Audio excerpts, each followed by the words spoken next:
বিতর্ক অনিয়ম অভিযোগে ভেঙে পড়ছে এনসিপি, ২ মাসে ২৫ নেতাকর্মীর পদত্যাগ।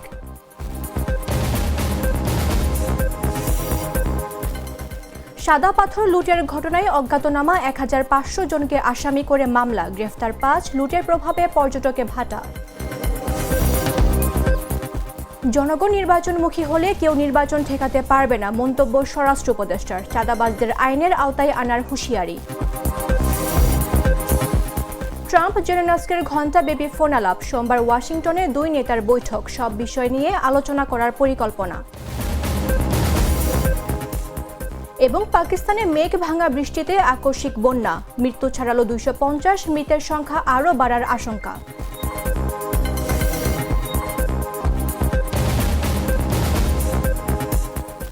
আমন্ত্রণ দুপুর ৩টা নিউজে, আপনাদের সাথে রয়েছে আমি মামদুহা রাইসা। জেলি আর পানীয়র এক অসম কম্বিনেশন, ড্রিঙ্কো চাবান পানীয়। ২ মাসে ২৫ নেতাকর্মীর পদত্যাগ, বহিষ্কার ও কমিটি স্থগিত। জাতীয় নাগরিক পার্টি এখন অস্থিতিশীলতায়। ঢাকার উত্তর মহানগর কমিটির ঘোষণার পর শুরু হওয়া এই ঢেউ ছড়িয়ে পড়েছে অন্তত ১০ জেলায়। দলের পদক্ষেপ থাকলেও পদত্যাগের আসল কারণ এখনও অজানা। তুষার ইসলামের রিপোর্টে বিস্তারিত।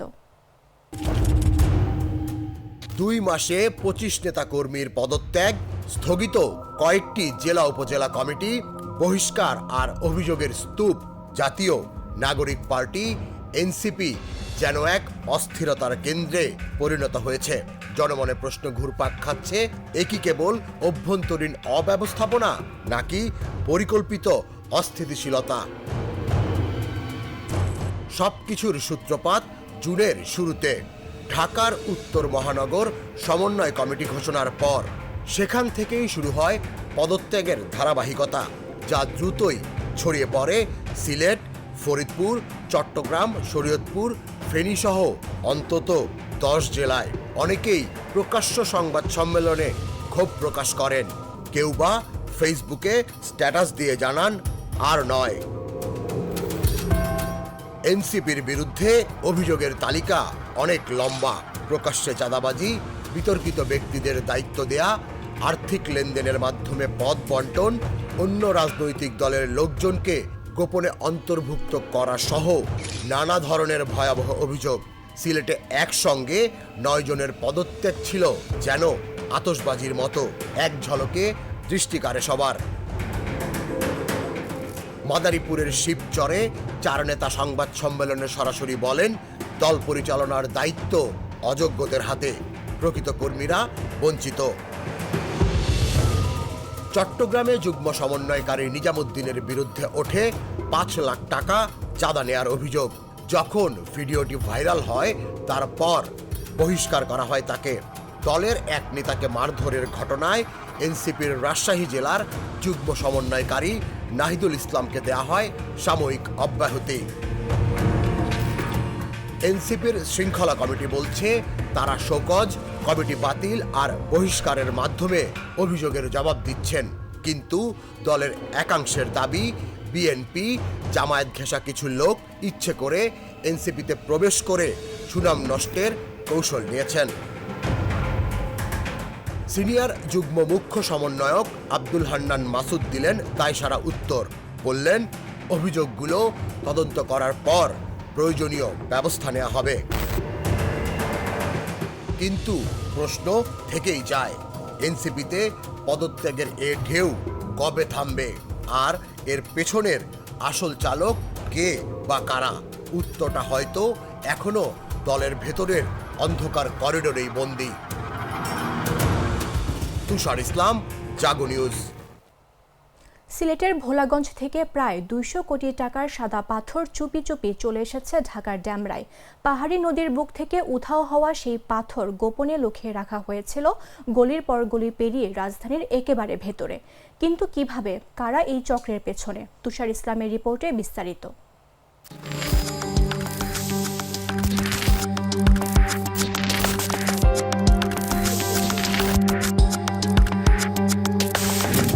সিলেটের কোম্পানিগঞ্জের ভোলাগঞ্জ পাহাড়ি নদীর বুক চিরে উঠেছিল সাদা ঝলমলে বিভিন্ন আকৃতির সব পাথর। কিন্তু এই সৌন্দর্য রাতারাতি পরিণত হয়েছিল লোভের শিকার। প্রায় 2 লাখ ঘনফুট সাদা পাথর, যার বাজার মূল্য 200 থেকে 250 কোটি টাকা, রীতিমতো অদৃশ্য হয়ে গেল সবার চোখের সামনে। এ যেন এক অদ্ভুত জাদুর খেলা। সাথে মিলিয়ে গেল 6 লাখ ঘনফুট বালু, যার মূল্য আরো প্রায় 240 কোটি টাকা। সূত্র বলছে, দয়ার বাজার, কলাবাড়ি আর ভোলাগঞ্জের 10 নম্বর ঘাট থেকে অবিরাম ট্রাকের বহর পাথর তুলে নিয়ে যাচ্ছিল। সেগুলো গোপনে প্রবেশ করানো হতো ক্রাশার মেশিনের দাঁতের ফাঁকে, যাতে চেনা না যায়। আর এটাই ভোলাগঞ্জের চিরচেনা সাদা রূপ। কিন্তু অপরাধীদের গোপন আতুরঘর খুঁজে পেতে শুরু হয় গোয়েন্দা অভিযান। দীর্ঘ নজরদারির পর বৃহস্পতিবার সন্ধ্যা নামতেই র্যাব 11, জেলা প্রশাসন ও পরিবেশ অধিদপ্তরের যৌথ বাহিনী ঢাকার ডেমরার সারুলিয়ায় হানা দেয়। সারুলিয়ার সরু গলিতে শীতলক্ষার ধারে লুকিয়েছিল 7টি গদি, প্রত্যেকটিতে স্তূপ করে রাখা সেই লুটের পাথর। রাতভর অভিযান শেষে উদ্ধার করা হয় অন্তত 40,000 ঘনফুট আস্ত আর ভাঙা পাথর। ঘটনাস্থলে দাঁড়িয়ে র্যাব 11-র অধিনায়ক lieutenant colonel HM Sajjad Hossain সাংবাদিকদের বলেন, তাদের পরিকল্পনা ছিল পাথরগুলো ভেঙে ফেলার পর চিহ্ন মুছে ফেলা, কিন্তু ঠিক সময়ে পৌঁছে যায় র্যাব। তবে চোরাচালানের এই রহস্য এখনো অমীমাংসিত। কে বা কারা এত বড় চক্র পরিচালনা করছে? কার নির্দেশে ভোলাগঞ্জের হৃদয় থেকে এই সম্পদ উধাও হলো? অভিযানের সাফল্য সত্ত্বেও এখনো পর্যন্ত কাউকেই গ্রেফতার করা সম্ভব হয়নি। অন্ধকারে ঢাকা পড়ে আছে আসল মাস্টার মাইন্ডের নাম, কিন্তু শীতলক্ষার ধারে পাওয়া এই সাদা পাথর যেন বলে দিচ্ছে খেলা এখনো শেষ হয়নি। তুষার ইসলাম, জাগো নিউজ। সিলেটের কোম্পানীগঞ্জ উপজেলার ভোলাগঞ্জ পাথর কোয়ারির পাথর লুট ও চুরির ঘটনায় 1500 জনকে আসামি করে মামলা হয়েছে। শনিবার সকালে মামলা দায়েরের বিষয়টি নিশ্চিত করেছেন কোম্পানীগঞ্জ থানার ভারপ্রাপ্ত কর্মকর্তা উজায়ের আল মাহমুদ আদনান। তিনি বলেন, মামলা দায়েরের পর অভিযান চালিয়ে 5 জনকে আটক করা হয়েছে। এর আগে শুক্রবার বিকেলে সিলেটের কোম্পানীগঞ্জ থানায় মামলাটি করেন খনিজ সম্পদ উন্নয়ন ব্যুরোর মহাপরিচালক মোহাম্মদ আনোয়ারুল হাবিব। মামলার এজাহারে বলা হয়, কিছু দুষ্কৃতিকারক গত বছরের 5 আগস্ট থেকে পরবর্তী সময়ে গেজেটভুক্ত পাথর কোয়ারি থেকে অবৈধ ও অননুমোদিতভাবে কোটি কোটি টাকার পাথর লুটপাট করেছে মর্মে বিভিন্ন জাতীয় গণমাধ্যমে সংবাদ প্রকাশিত হয়েছে। যারা এ ঘটনায় জড়িত রয়েছেন তাদের পরিচয় শনাক্ত করা যায়নি।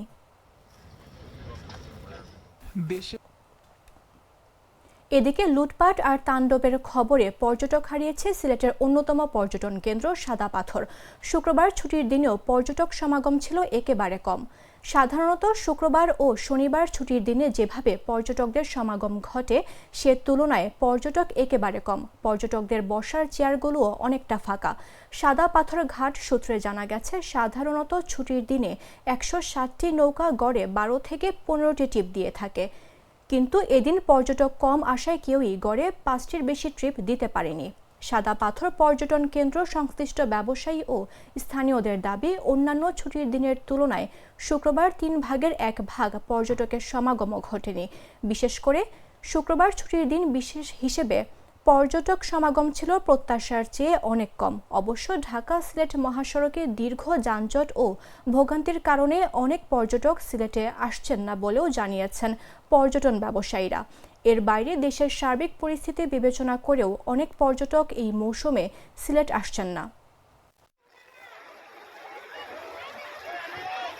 অনেক পর্যটক জানে যে পাথর নাই সিলেটার, যে কয়েকদিন আগে যে সাংবাদিকরা যে ভিডিও ভাইরাল হয়েছে, যে অনেক পাথর নিচে পাথর অনেকগুলো মনে করেন স্পট থেকে না, বলতে স্পটের সাইডের থেকে পাথরগুলো নাই হয়েছে। এ কারণে আপনার ভিডিও পাইছে যে সাদা পাথর আর কোনো পাথর নাই, এ কারণে মনে হয় যে পর্যটক একবারে কম। কারণ এখানে আবেগ জড়িত থাকে, আগের আবেগটা নাই। তবে আমার কাছে মনে হচ্ছে আগের তুলনায় এখন একটু পর্যটকের সংখ্যাটা একটু কমই লাগতেছে। আগে আমার কাছে একটু ভালো লাগতো, সুন্দর লাগতো, আজকে একটু অন্যরকম লাগতেছে আর কি। ভিডিওতে যা দেখেছি সবাই তুলেছে, মনে হচ্ছে অন্যরকম, মানে সেরকম মনে হচ্ছিল ওদিকে তো পুরোটাই খালি। আমি তো মশলা বদলে ফেলেছি, এবার আপনিও বদলে ফেলুন। একবার প্রাণ গুঁড়া মশলা ব্যবহার করেই দেখুন। জনগণ নির্বাচনমুখী হলে কেউ বন্ধ করতে পারবে না বলে মন্তব্য করেছেন স্বরাষ্ট্র উপদেষ্টা জাহাঙ্গীর আলম চৌধুরী। বলেন, প্রধান উপদেষ্টা ডক্টর মোহাম্মদ ইউনূসের ঘোষিত তারিখেই নির্বাচন অনুষ্ঠিত হবে। শনিবার সকালে রাজধানীর মোহাম্মদপুর কৃষি মার্কেট পরিদর্শন শেষে সাংবাদিকদের সঙ্গে আলাপকালে এই মন্তব্য করেন তিনি। এ সময় কোনো চাঁদাবাজকেই দেশে থাকতে দেয়া হবে না জানিয়ে উপদেষ্টা বলেন, যত বড়ই হোক ব্যবস্থা নেওয়া হবে। রাজনীতির ব্যাপারে প্রধান উপদেষ্টা যেটা বলেছে ওর উপরে আমাদের কারো কোনো কথা নেই। স্যারে যেই তারিখে বলছে ওই তারিখে নির্বাচন হবে, যেই মাসে বলছে ওই মাসে নির্বাচন হবে। এই কি বললো ওইটা শোনার আমাদের কোনো দরকার নেই। সবার আগে আপনি যদি বলেন যে জনগণ যেসব নির্বাচনের মুখী হয়ে যাবে, কেউ এটার বাধা দিতে পারবে না। জনগণ হলো মেয়ে, রাষ্ট্রের ক্ষমতা হলো জনগণের হাতে। জনগণ যেসব চাবে আমি নির্বাচনের দিকে চলে যাব, কারো কোনো শক্তি নাই নির্বাচন বন্ধ। যেমন আপনি ভাই একটা প্রশ্ন করবেন, উনি আরেকটা করবে, উনি এক একজনের এক একটা মত থাকবে। সনাতন ধর্মে আরাধ্য শ্রী বিষ্ণুর পূর্ণ অবতার ভগবান শ্রীকৃষ্ণের জন্মতিথি ও শুভ জন্মাষ্টমী আজ। সারা দেশে ধর্মীয় ভাবগম্ভীর্য ও আনন্দ উৎসবের মধ্য দিয়ে দিনটি পালন করছেন সনাতন ধর্মাবলম্বীরা। হিন্দু পুরাণ মতে দাপর যুগে ভাদ্র মাসের শুক্লপক্ষের অষ্টমী তিথিতে দুষ্টের দমন আর শিষ্টের পালনের জন্য শ্রী বিষ্ণু কৃষ্ণ রূপে অবতার হয়ে পৃথিবীতে আবির্ভূত হয়েছিলেন। পৃথিবীতে অশুভ শক্তিকে হটিয়ে প্রতিষ্ঠা করেছিলেন সত্য ও সুন্দরকে। ন্যায়নীতি আর মানবিকতা যখন পাশবিক শক্তির কাছে পরাজিত হয়, ঠিক তখনই মানবজাতির কল্যাণে ধরাধামে শ্রীকৃষ্ণ আবির্ভূত হন। হিন্দুরা বিশ্বাস করেন, যুগে যুগে এভাবেই ভগবান আর সৃষ্টিকে বাঁচাতে ও শুভ শক্তির প্রতিষ্ঠা করতে পৃথিবীতে আবির্ভূত হন। মানুষের মনে শুভ বুদ্ধির উদয় ঘটান, আর তখনই পৃথিবীতে পরাজিত হয় অশুভ শক্তি। ধর্মীয় এই দৃষ্টিকোণ থেকেই শ্রীকৃষ্ণের জন্মতিথির দিন বিশেষভাবে উদযাপন করেন হিন্দুরা। উপাসনা আর নানা ধর্মীয় অনুষ্ঠানের মাধ্যমে স্মরণ ও শ্রদ্ধা করেন পবিত্র শক্তির রূপ শ্রীকৃষ্ণকে।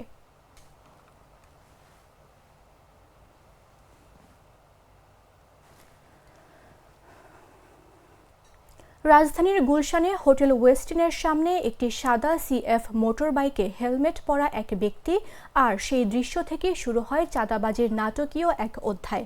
জানে আলম অপু নামে এক ব্যক্তি দাবি করেন, সেদিন ভোরে তিনি ওই হেলমেটধারীকে চিনতে পারেন।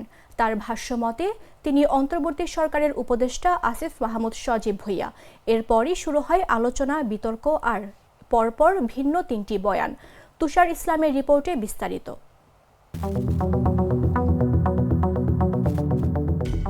রাজধানীর গুলশানের শান্ত এক ভোর, হোটেল ওয়েস্টিনের সামনে সাদা সিএফ মোটর বাইকে হেলমেট পরা এক ব্যক্তি। জানে আলম অপু দাবি করেন, তিনি দেখেছেন ওই ব্যক্তি অন্তর্বর্তী সরকারের উপদেষ্টা আসিফ মাহমুদ সজীব ভুঁইয়া। এখান থেকেই শুরু চাঁদাবাজি কাণ্ডের নাটকীয় অধ্যায়। ওখানে টাকার ব্যাগ নিতে কালো টি শার্ট পরা যে ছেলেটা ছিল সেটা ছিলাম আমি। অপুর ৩৫ মিনিটের ভিডিও বার্তা সামাজিক যোগাযোগ মাধ্যমে ছড়িয়ে পড়তেই দেশ জুড়ে শুরু হয় আলোচনার ঝড়। তিনি জানান, বৈষম্য বিরোধী আন্দোলনের বহিষ্কৃত নেতা রিয়াদের সঙ্গে সাবেক এমপি শাম্মী আহমেদের বাসায় গিয়েছিলেন ১০ লাখ টাকা চাঁদা নিতে। তার দাবি, নির্দেশ ছিল ১ কোটি টাকা আনার। অপুর প্রশ্ন ছিল, ভোর ৫টা থেকে ৬টা পর্যন্ত পুলিশকে নিয়ে অভিযান চালানোর বিষয়টি কেন গোপন রাখা হলো, আর কেন শুধু টাকা নেয়ার ফুটেজই প্রচার করা হলো। ওই বাসায় অপুদেরকে ডেকে নিয়ে যাওয়া হয়েছে, অপুরা নিজে থেকে শাম্মী আহমেদের বাসায় ভিতরে যায় নাই। এবং দেখেন, আপনারা ভিডিওতে দেখছেন অপুর পাশে একটা ব্যাগ রাখা হয়েছে, সেখানে দাবি করা হয়েছে যে ১০ লাখ টাকা আছে ওই ব্যাগের মধ্যে। ওই ব্যাগটা কি ওরা জোরপূর্বক চাঁদা হয় কিভাবে? জোরপূর্বক টাকা আদায় করলে চাঁদা হয়। কিন্তু পাল্টা গল্প শোনান অপুর স্ত্রী আনিশা। বৃহস্পতিবার সংবাদ সম্মেলনে সম্পূর্ণ ভিন্ন আর চমকপ্রদ এক অভিযোগ করেন তিনি। বিএনপি নেতা ইশরাক হোসেনের লোকজন তার স্বামীকে অপহরণ করে নির্যাতনের পর ভিডিওতে ওই বক্তব্য দিতে বাধ্য করেছে। তার দাবি অপু নির্দোষ, সবই ছিল রাজনৈতিক ফাঁদ। ওকে কিন্তু 7:30 বাজে অ্যারেস্ট করে 11টার পরে অ্যারেস্ট দেখাইছে। এই যে 4 ঘন্টা এবং 4.5 ঘন্টার সময় অপুকে অমানবিক নির্যাতন করা হয়েছে। এদিকে উপদেষ্টা আসিফ মাহমুদ সজীব ভুঁইয়া দাবি করেন 2022 সালের পর থেকে অপুর সঙ্গে তার কোনো যোগাযোগ নেই। ওয়েস্টিনের সামনে দেখা হওয়ার বিষয়টি তিনি মনে করতে পারছেন না বলে দাবি করেন।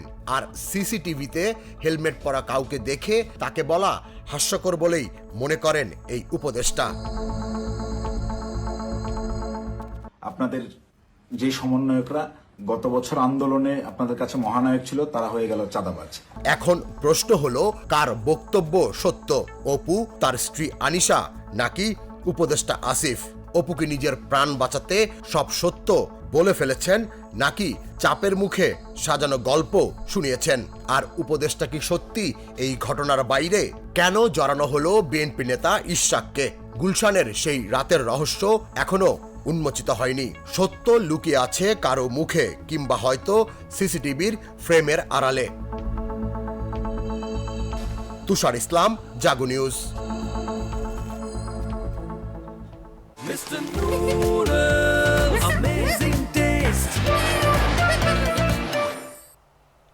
জানাবো আন্তর্জাতিক সংবাদ।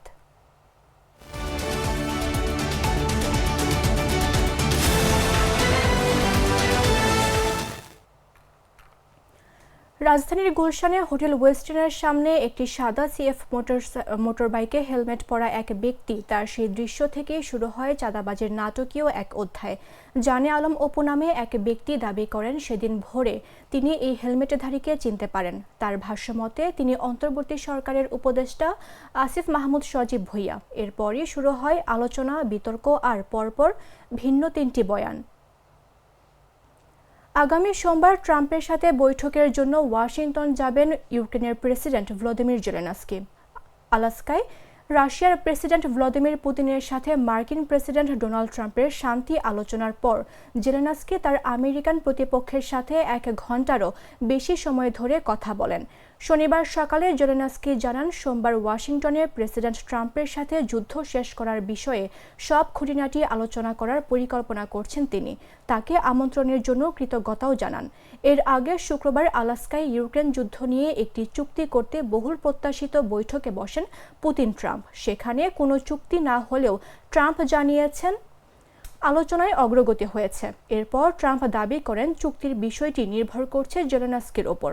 এদিকে পুতিনের সাথে বৈঠকের আগে থেকেই ট্রাম্প জানান চুক্তি করতে জেলেনস্কির সাথেও বৈঠক করতে হবে তাদের। এই অগ্রগতির অর্থ হবে এখন কোনো পক্ষ থেকে কোনো ক্ষেপণাস্ত্র বা ড্রোন হামলা চালানো হবে না। এদিকে জেলেনস্কি তার ট্রাম্প এবং পুতিনের মধ্যে সম্ভাব্য ত্রিপক্ষীয় বৈঠককে স্বাগত জানিয়েছেন।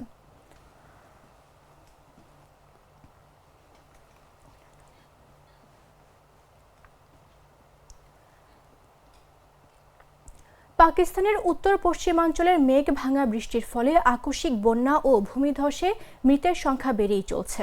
এখন পর্যন্ত 250 জনের বেশি মৃত্যুর সংখ্যা রয়েছে। এছাড়া আহত হয়েছেন আরও অন্তত 28 জন। শনিবার দেশটির কর্মকর্তাদের বরাতে এ তথ্য জানিয়েছে জিও নিউজ। প্রতিবেদনের মতে অধিকাংশ মৃত্যুই ঘটেছে উত্তর পশ্চিমাঞ্চলীয় খাইবার পাখতুনখোয়া প্রদেশে।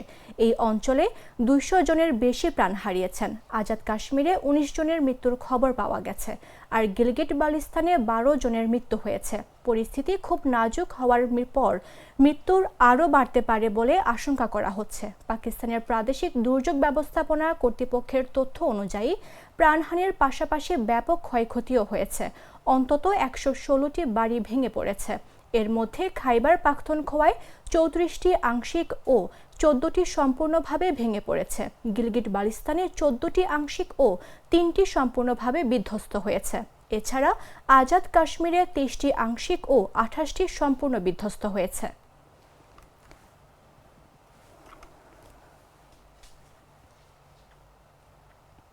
সংবাদ শেষ করব খেলার খবর জানিয়ে।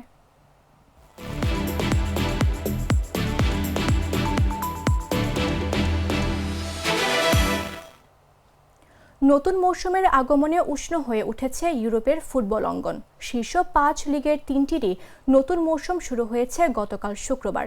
এদিন 2025-26 মৌসুমের যাত্রা শুরু করেছে ইংলিশ প্রিমিয়ার লিগ, স্প্যানিশ লা লিগা ও ফরাসি লিগ 1। শুক্রবার প্রিমিয়ার লিগের নতুন মৌসুমের উদ্বোধনী ম্যাচে বোর্নমাউথকে 4-2 গোলে হারিয়েছে চ্যাম্পিয়ন লিভারপুল। প্রথম দিনে লা লিগায় হয়েছে 2টি ম্যাচ। উদ্বোধনী ম্যাচে মায়োর্কাকে 1-3 গোলে হারিয়েছে রায়া ভায়েকানো, অন্যটিতে রিয়াল ওভিয়েদোর বিপক্ষে 2-0 ব্যবধানে জিতেছে ভিয়ারিয়াল। আর ফরাসি লিগ 1-এ নতুন মৌসুম শুরুর দিনে একমাত্র ম্যাচে মার্সেইলেকে 1-0-তে হারিয়েছে স্টেড রেনার্স। উদ্বোধনী দিনে লা লিগায় বড় কোনো ম্যাচ না থাকলেও দ্বিতীয় দিনেই মাঠে নামছে জায়ান্ট ক্লাব বার্সেলোনা। আজ শনিবার মায়োর্কার বিপক্ষে অ্যাওয়ে ম্যাচ দিয়ে নতুন মৌসুম শুরু করবে লা লিগার বর্তমান চ্যাম্পিয়নরা।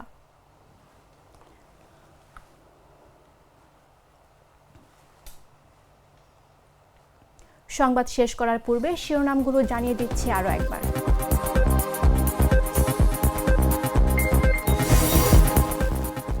বিতর্ক অনিয়ম অভিযোগে ভেঙে পড়ছে এনসিপি, 2 মাসে 25 নেতাকর্মীর পদত্যাগ।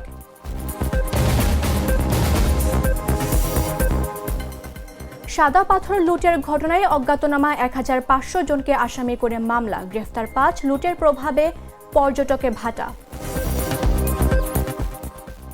জনগণ নির্বাচনমুখী হলে কেউ নির্বাচন ঠেকাতে পারবে না, মন্তব্য স্বরাষ্ট্র উপদেষ্টার। চাঁদাবাজদের আইনের আওতায় আনার হুঁশিয়ারি। ট্রাম্প জেলেনস্কির ঘণ্টাব্যাপী ফোনালাপ, সোমবার ওয়াশিংটনে 2 নেতার বৈঠক, সব বিষয়ে আলোচনা করার পরিকল্পনা। এবং পাকিস্তানে মেঘ ভাঙা বৃষ্টিতে আকস্মিক বন্যা, মৃত্যু ছাড়ালো 250, মৃতের সংখ্যা আরও বাড়ার আশঙ্কা।